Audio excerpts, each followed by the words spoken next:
एवढं गव्हाचं पीठ घेतलं, 1 वाटी डाळीचं पीठ घेतलं, हे लाल तिखट घेतलं, हळदी घेतली, ते गूळ घेतला आणि हे शेंगदाण्याचं कूट घेतलं आणि हे मसाला घेतला आणि हे हिरवी मिरची, कोथिंबीर,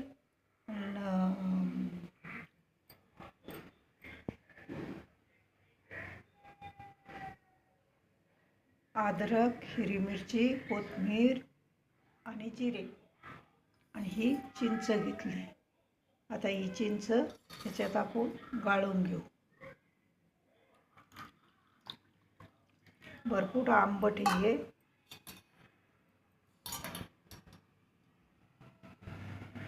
तर याला पूर्णपणे गाळून घेऊ. पूर्णपणे गाळून घेऊ. याच्यात आता गूळ टाकून घेते.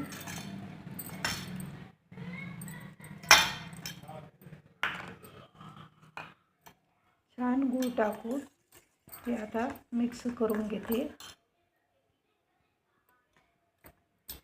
हे आता चांगलं मिक्स करता येईल. पाणी पूर्ण कळलं. आता याच्यात हे डाळीचं पीठ टाकते, हे गव्हाचं पीठ टाकते.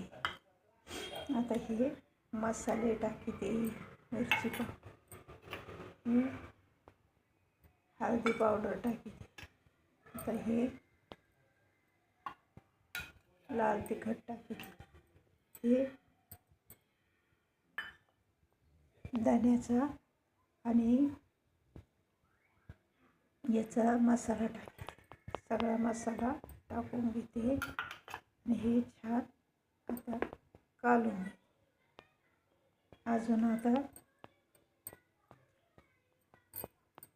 तांदूळाचं पीठ टाकून घेते.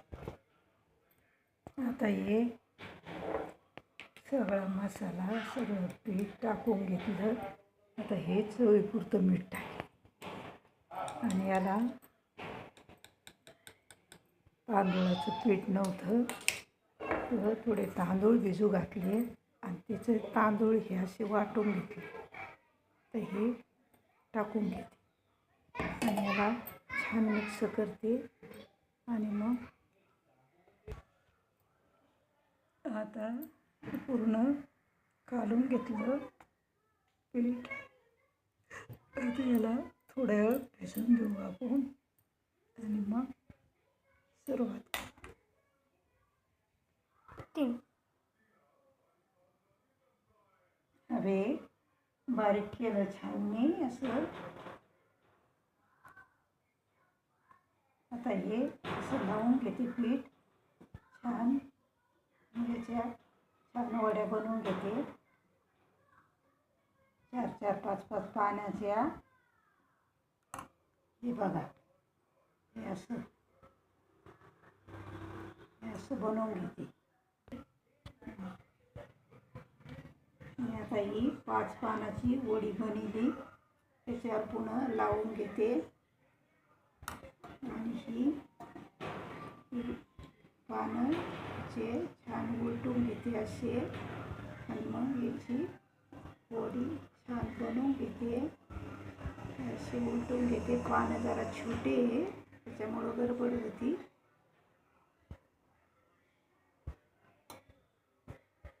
आता हे असे करून घेते, हे असे करून घेते.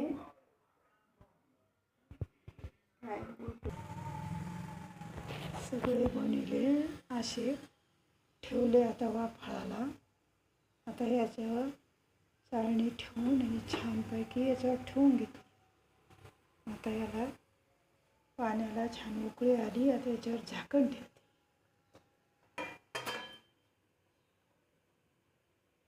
आता याला 15-20 मिनटानंतर बघते. याला आपण उघडून पाहू इकडं का नाही बघू.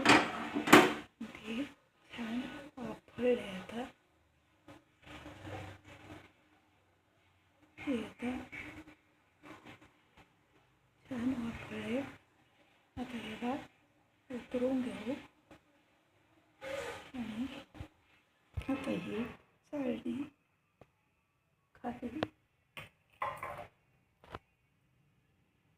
उतरून घेते आणि हिला छानपैकी थंड होऊन देते आणि मग असं त्या तर हे असं कापून घेते कापून घेते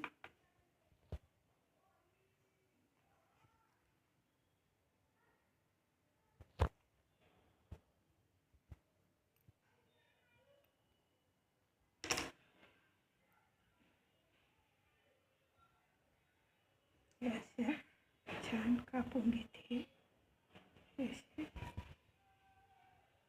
तळून घेते